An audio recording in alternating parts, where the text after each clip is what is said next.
video. Subscribe to the channel. We are just a couple hundred subscribers away from 6,000. So please do what you can to help us get there. It's Burn It Down with Kim Brown. Bring this to you every Tuesday and Friday, 7 p.m. Eastern Time.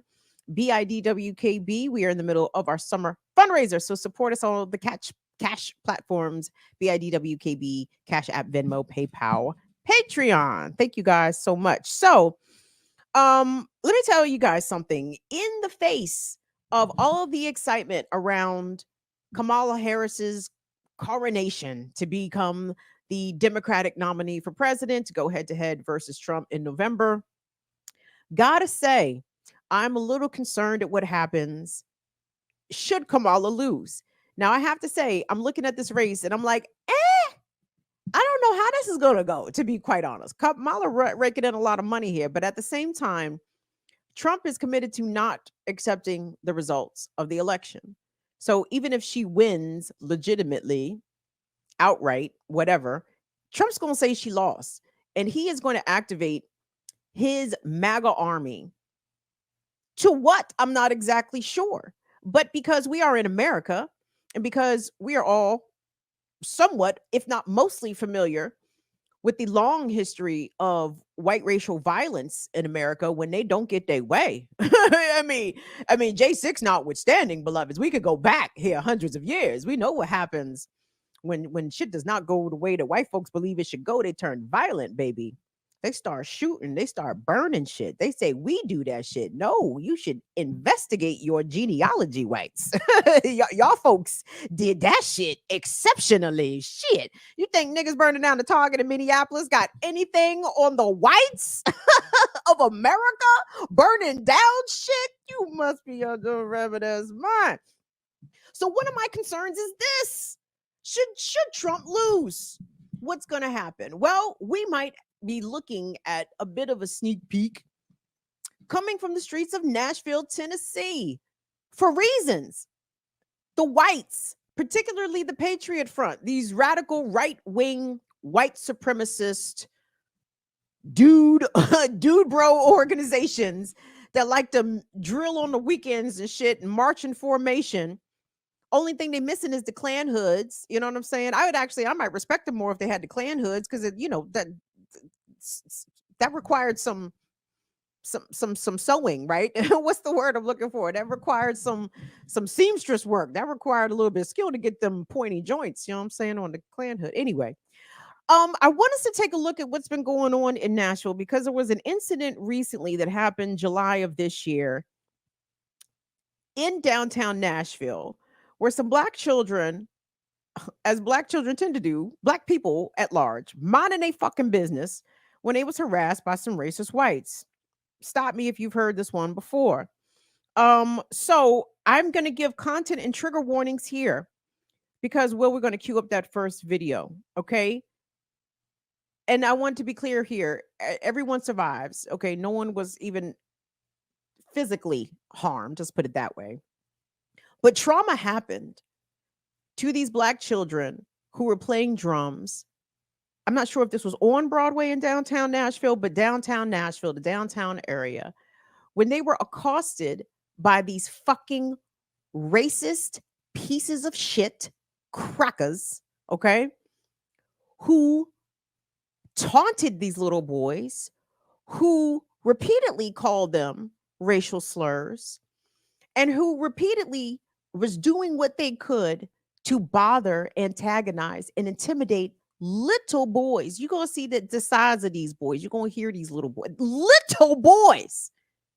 And I said, wow, this circle remains unbroken, because that same scene that you guys are about to see could have easily played out 30, 40, 50, 100, 150 years ago, except the black children would have not had the space or the power to respond in defense of themselves. They do here in this clip. But other adults are in proximity. The police are even in proximity, and they don't do fucking shit to stop the racist abuse and harassment and traumatization of these black children by these far white, I mean, ecru, okay? motherfucking paste, okay? Motherfucking bleach out here. These racist pieces of shit were fucking with these black kids. Content warning, because this shit is upsetting. I'm gonna tell you guys that. So let's take a look. Where's your parents?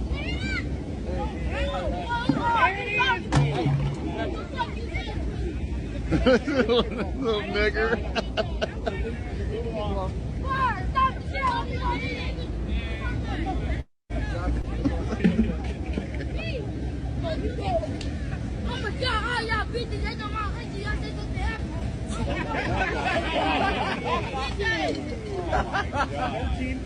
Hey, are we allowed to let these little nigglets make threats? The nigglets are making threats. Can you arrest the nigglets? Please arrest the nigglets. Look, they have to.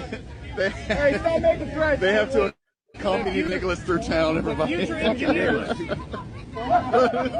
Future engineers hey, you guys are the future engineers. No, Future engineers have to get escorted because they're so violent. Yeah. You got a light brain, bud. God, I love little 2 ounces fucking monkeys lighter like than that. ours. It just shows how fucking violent they are at a young age. Your frontal lobe is 2 ounces lighter, bud. Imagine a group of marauding thugs antagonizing, harassing, and bothering children have the audacity to call the children violent because they have the temerity and the courage to speak up for themselves and cuss out racist pieces of shit men, allegedly, who don't have anything else better to do than to bother and fuck with kids. Okay. See, that is what I call soft as scrotum skin, kids. See, understand, PUSSY is strong. I would never call men like that PUSSIES. We call them soft as scrotum skin because when you are in a man's body and you want to pick with a little boy or little boys and you want to call them names that you know you would never call their fucking fathers or their uncles or their big cousins or a male figure that is a man to them, you know you would never say that shit to none of them little boys if they was your size and your age. So you fucking pieces of scrotum skin that are soft and squishy and vulnerable like actual scrotum skins, a pox on you pieces of shit. May all your fucking hair fall out. May all of your penises remain flaccid for the remainder of your days. May you never be able to spread that racist, venomous, white supremacist seed. May hands and feet find your face one day soon here in the future. And I don't know what happened beyond that clip. I don't know if anyone helped the kids. From what I understand, no. Nashville police came around, I believe even threatened to arrest the children. And I believe it was the children who were escorted away from the scene by the police. But was anything done to the racist pieces of shit who were openly spewing racial slurs and hate language towards minors? Nope. Did they get arrested? Shit, is that shit even a fucking crime in America? Is it even a crime? We know it's a crime. Other places, in France, whatever the fuck, you can't just be dropping racial slurs like that. They will come see you. Oh, but in America, as we seen in a previous story where this fucking racist piece of shit is hanging nooses across the street from a family that has black boys living in the house and told the little boy that one of them nooses was for him. That is all well and clear. That is protected speech in America, protected actions. So anyway, the community got involved. And we're going to look at a protest scene because there was a protest. The community did come out. They were angry. The parents of these children spoke out. One of the legislators from the Tennessee, state house, one of the Justins, and I should be better at this, but one of them young black representatives who got expelled because, you know, black and standing up for yourself is illegal. Not only in Tennessee, but definitely in Tennessee. So they put the two black Justins out and they got back in. So it's one of the black Justins, the one that's kind of been radicalized. I see the brother growing an afro and shit. I said, yup. The whites have pissed him off. When you know, when niggas start leaving the Clippers alone and start doing that, you know, letting their hair grow up to the sky. Oh, fed up. Absolutely fed up. So let's look at the press conference and the protests. But I think we're going to start with the press conference. So let's take a look at this. It's a couple minutes, guys, so get comfortable. But you're going to hear from one of the Justins, the parents of the kids, and directly for the kids themselves. And we're going to see the protest scene that happened. So let's take a look. Attention to what happened on July 13th when white nationalists verbally attacked and physically tried to intimidate these brilliant, beautiful, powerful young black boys who were simply trying to play drums, simply trying to enjoy their summer break like any other child, and were instead met with white nationalist terror and an act of intimidation that took us backward to darker days in our history.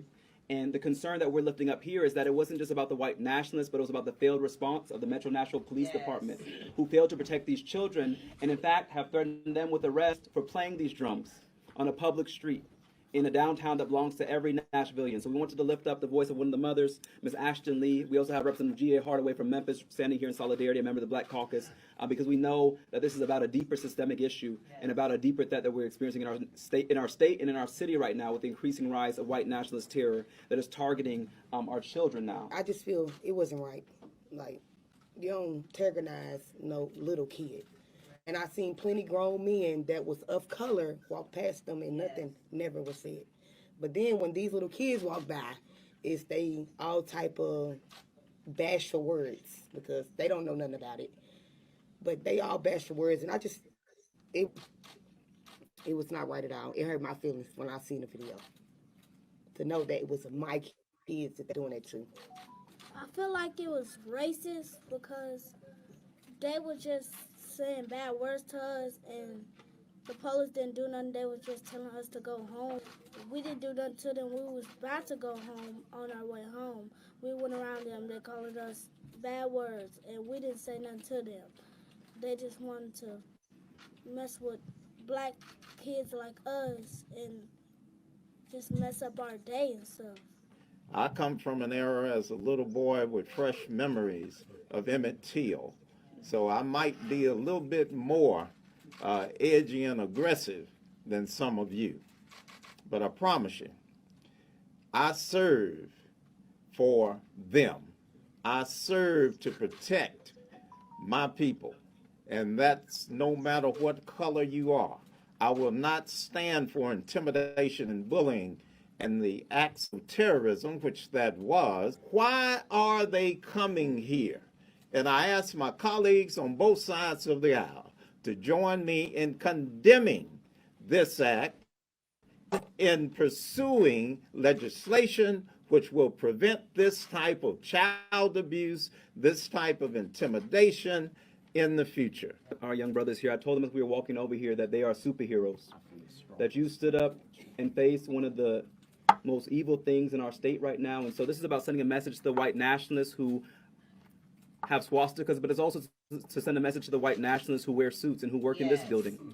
That they have created an environment by using DEI as a slur, by attacking black history in our schools. They have welcomed these white nationalists here, and now this is the result.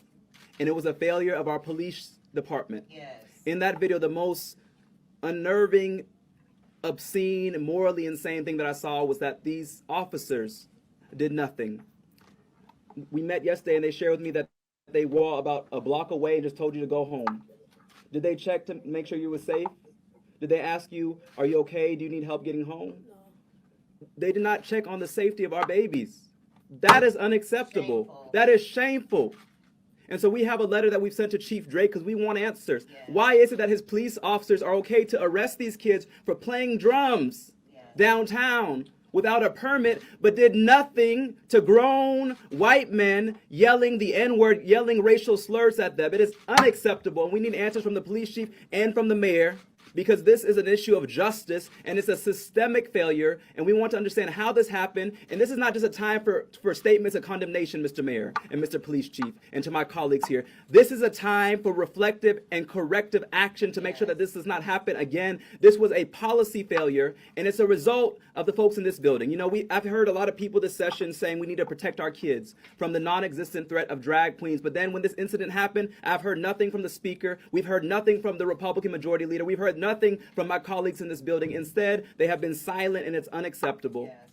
These are all of our children. These are all of our brothers, and we have an obligation to protect them and to speak out and to address the failure of the adults who were there, who call themselves Nashville's guardians. That's what the police department says. What were they doing to be guardians for our babies?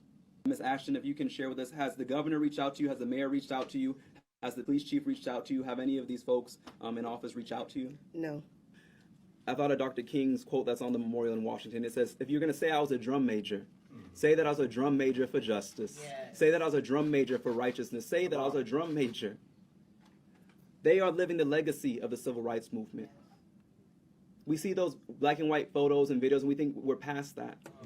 In fact, they're trying to ban it. They don't want us to even talk about it in schools. But these young boys experienced it.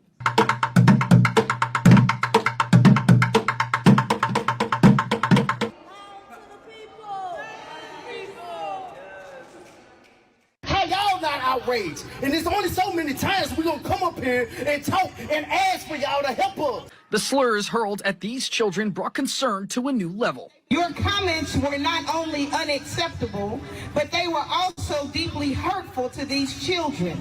At that point, man, there's no way I could sit at home in comfort and not come down here and make our presence felt. Disturbing video shows what happened downtown last week. Neo-Nazis yelling racial slurs at kids. This march is their effort to say that's not okay. While we respect the right to peaceful protest, we cannot tolerate the spread of hate. The group is critical of how Metro Police handled that interaction between the neo-Nazis and young boys. They say officers should have done more. I know, be better than them though. Oh, go on, be a bigger person. They don't have to be a bigger nothing, they kids. In that situation, Metro Police say they did all they were legally allowed to do. Officers were downtown again today, stopping traffic as the peace marchers moved through Nashville. No justice! No peace!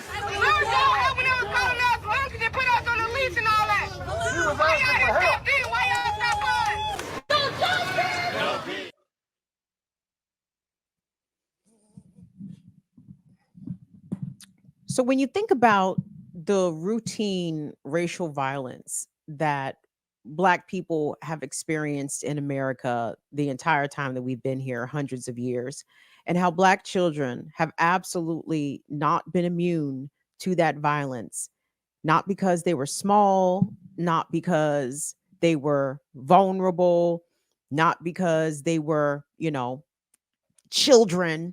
Nope, they were subjected to the same humiliations, the same harassment, the same violence, the same lynchings, the same murders as adults were in this country, okay? And when you see the way that those Black kids were being spoken to by those fucking racist Nazi pieces of shit, and the way that the police failed to protect them, I want you to juxtapose what you just witnessed there against these snowflake cries from the likes of conservatives like Ron DeSantis and others about why we can't teach American history, how it happened to our children, because our kids can't learn about that. They can't learn about all those horrible things. And yeah, America had its dark spots, but we shouldn't be tainting our kids against American values and what America represents.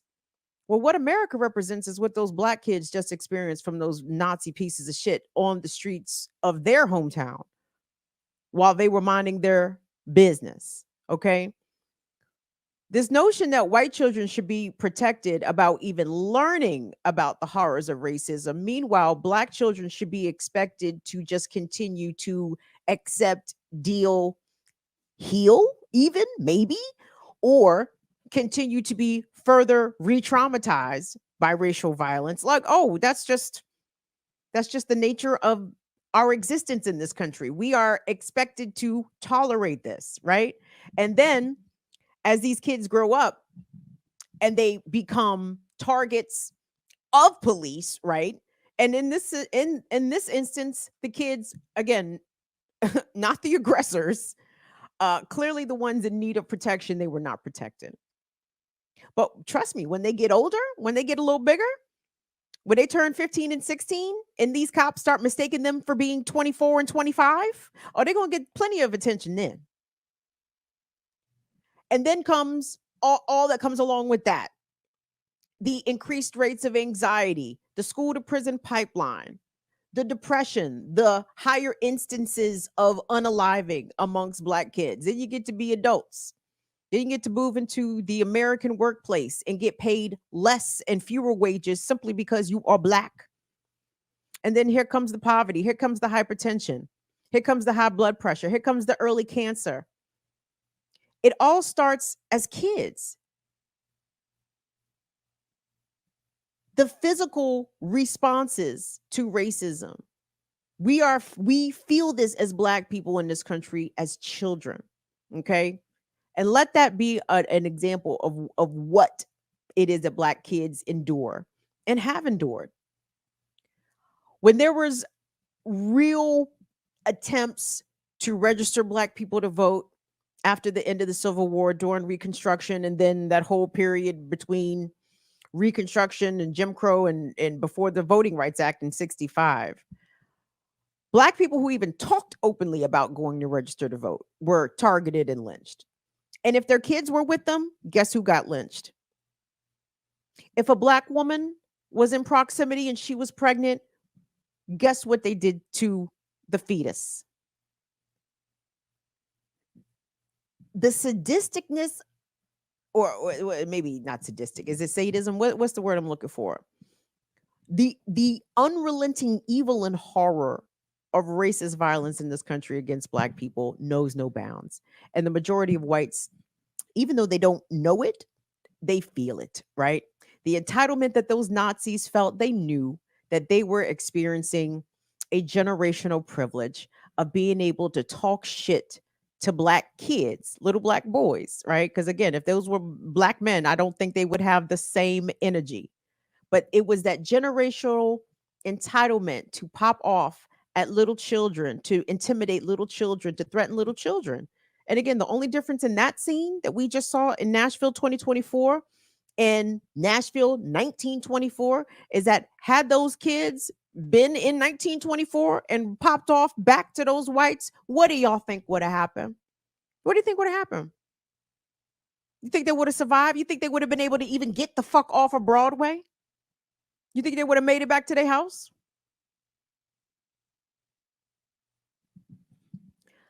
What's going on in Nashville?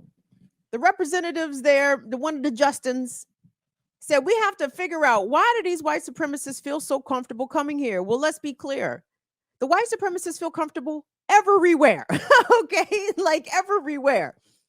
There have been historical Klan marches in New York City. Like, come on, let's be real.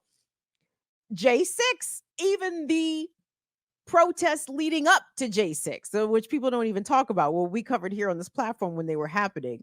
Oh, the racist, the Proud Boys felt mighty comfy walking around Chocolate City, tearing up shit, talking shit, causing chaos and mayhem. Of course, they would feel very comfortable doing such things in Nashville, Tennessee.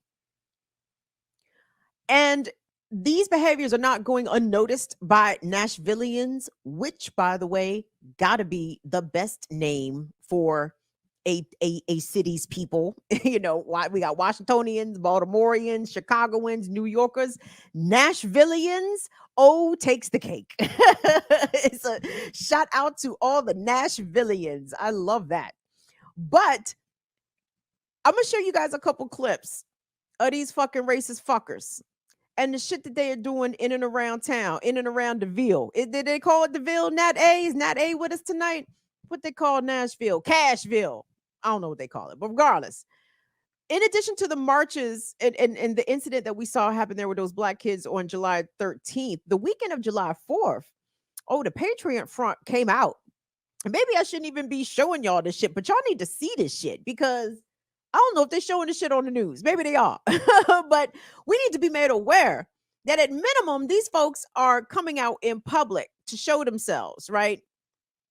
And the ones that come out, you have to assume it's like roaches, right? You see for every roach you see, you should assume there's 1,000 behind the wall, right? So for all these fucking piece of shit racist roaches that have come out, imagine what their real numbers are.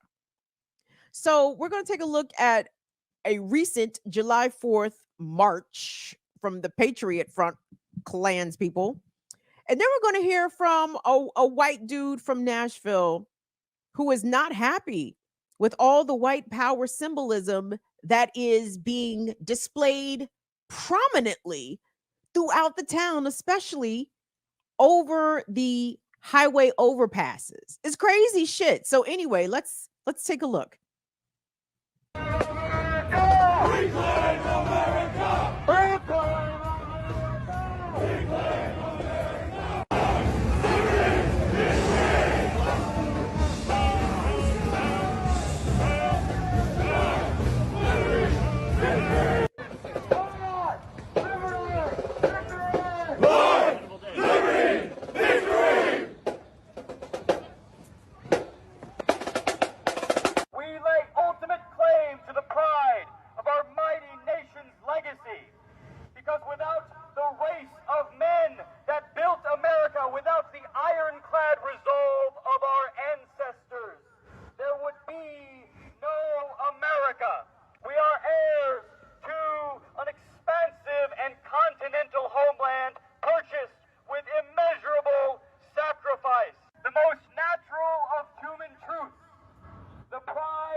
I'm so fucking disgusted right now.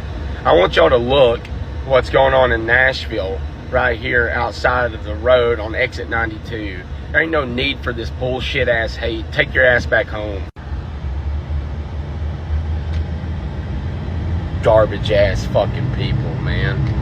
It's crazy to me that it's 2024 and I'm driving down the interstate and I look up on an overpass and see some of the most racist, bigoted shit I've ever seen in my lifetime. Actually, I've not seen that in person. That's the first time it's ever happened to me, and I wish they would have just went on over that ledge and maybe met the concrete down below, because they don't deserve to be here. I can be honest with you about that. I don't understand. When are people that they're so small brained that I guess they can't conceptualize that there's other freaking people in this world that are just as important as them? I mean, really? It's so mind-boggling. Well, we're never going to move away from all this shit because people refuse to grow and have an understanding. They just don't want to do that. Things are changing. Dude, it is 2024. There is no reason for all this freaking hate in this world. But yet, let's just stand over an overpass and drape something down below so we can just cause people problems. Stupid ass people, man. In some ways, I appreciate his frustration, but I'm annoyed at his naivete, right? It's 2024, man. We got to get past this. Why do you think you're seeing all the rise of all this shit? Why do you think all this white power symbolism and display and formation in public spaces? Why do you think all this is happening? Because things are changing. This is a response to that. Okay. This is the reaction to that. They don't want that change. Whatever that change may be, by the way, like they don't want it and they're willing to fight for it. And you heard the fucking cracker in the goddamn first clip preaching to the rest of the Klansmen, talking about this is our homeland. No, it isn't. Okay. Europe. I want you guys to go find the map and examine it. Okay. And I want you to point on the place in Europe where your European ancestors came from. And I want you to consider going back there.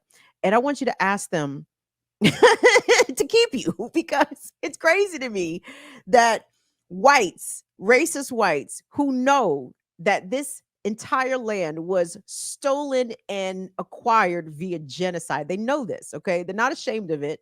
They're actually very proud of it, right? When they talk about the homeland was achieved through tremendous sacrifice. They don't mean their own fucking sacrifice. They mean the sacrifice of millions of indigenous people. They mean the sacrifice of the freedom and the lives of millions of Africans that were held in bondage in chattel slavery. It wasn't the white sacrifice. The fuck did they sacrifice? Not a goddamn thing. You know what I'm saying? No, definitely not in the same ways that indigenous and black people suffered and sacrificed for America to be it. And trust me, the indigenous and the Africans did not suffer for America to thrive and survive. They were forced. Okay, it was all done at the barrel of a musket, right? Or at the end of the thread of the blanket infected with smallpox. You understand? Like the methods and means by which the colonizers and the settlers came to establish and acquire America are the most barbaric and grotesque probably ever known to human civilization. It's nothing to brag about. It's nothing to be proud of. But for those that do brag about it and who are proud of it, should tell you a lot about who they are and what they value and the lengths that they're willing to go to maintain their position in the society. So when I think about, and trust me, I don't give a fuck about Kamala. Let me just, are we clear? That's on the record. I don't give a fuck about Kamala. But should Kamala lose, them segments of folks is going to be activated. And I don't know whether or not those same MAGA sentiments, white supremacists, Patriot Front, Proud Boys, I don't know if they still got the same vim. I don't know if they still got the same fire, the same momentum that they had running up in the Capitol on January 6th. But the problem is, historically, their ancestors over generations have hopefully shown us you cannot put shit past these fucking people. People that would murder and lynch children and pregnant women and innocent men. You can't put shit past them. You cannot put shit past their fucking descendants. It's in them. Okay? And I want to shout out to the whites that have worked hard to overcome that shit. Okay? Whether or not it's in your DNA or it was the nurture. You were nurtured towards being racist and viewing others as inferior and acting upon that and asserting your social status as a white person in this society. If you have worked to either unlearn all of that shit yourself and to confront it when you see it in other whites, good for you. Do more. More of that, please, and thank you. We need more white race traders out here. That gentleman in the vehicle who was saying how disgusted he was about it. He said, we need y'all to go home, talking about the racists. Again, the naivete here is makes me shake my head. Honey, these are probably your neighbors, okay? These are probably your kinfolk out there throwing the swastikas in the over the fucking highway overpass and all the white power signage. That's probably your folks. The well-meaning whites wants to think that it's other whites. There's whites we don't know. You know these y'all know them. Y'all absolutely know them. Now you may not be friends with them. You might not like them, but you know them. And we need you to confront them. Like this shit has to be confronted head on. All of this wistful longing for racism to just eventually die out and fade away with older generations. Okay, I hope we are past that. All those fantastical sort of dreams. That doesn't happen. It has to be confronted directly and unlearned. We can't. And let me, as a Gen X person, let me validate and confirm that. Like we, or maybe my dumb ass. Let me not speak for all Gen X. Let me speak for my dumb ass. My dumb ass, as a child, as a younger person, thought, oh, we're gonna be done with racism because look, all the whites know the rap music.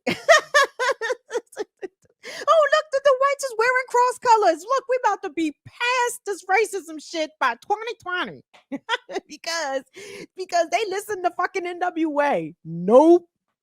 That don't mean shit. And again, foolish me. Of course, Black pop culture and entertainment has long been consumed by racists, and it did not change the racist way of thinking. They just enjoyed the nigga music. You know what I'm saying?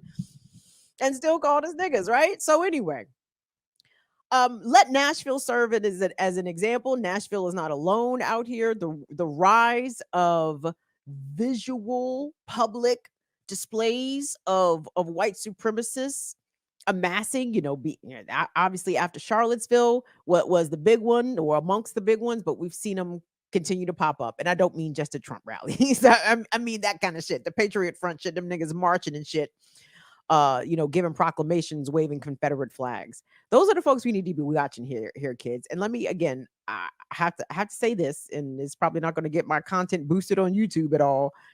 But especially if you live in a state where, they give guns away at the car wash and shit, consider consider picking something up. Consider picking a little something up. Because the folks that are going to be our enemies, the folks that are not going to accept the results of the presidential election, if Trump is not declared the winner, and again, it won't be us going out there trying to enforce a cop mile of victory. Nope. It's going to be us trying to simply defend ourselves, because when we appear in the streets, just by virtue of us being non-white, that we must be Democrats. We must be Kamala supporters. So ergo, that makes us targets for violence. That makes us vulnerable, even more so than we already are. But when they don't get their way in November, and they're going to be looking for revenge, just like their ancestors of yore, don't even have to be the right one. It's going to be the first one they see, right? Anyone will do. Guard your grill, protect yourself. Wu-Tang said, protect your neck. Strap up.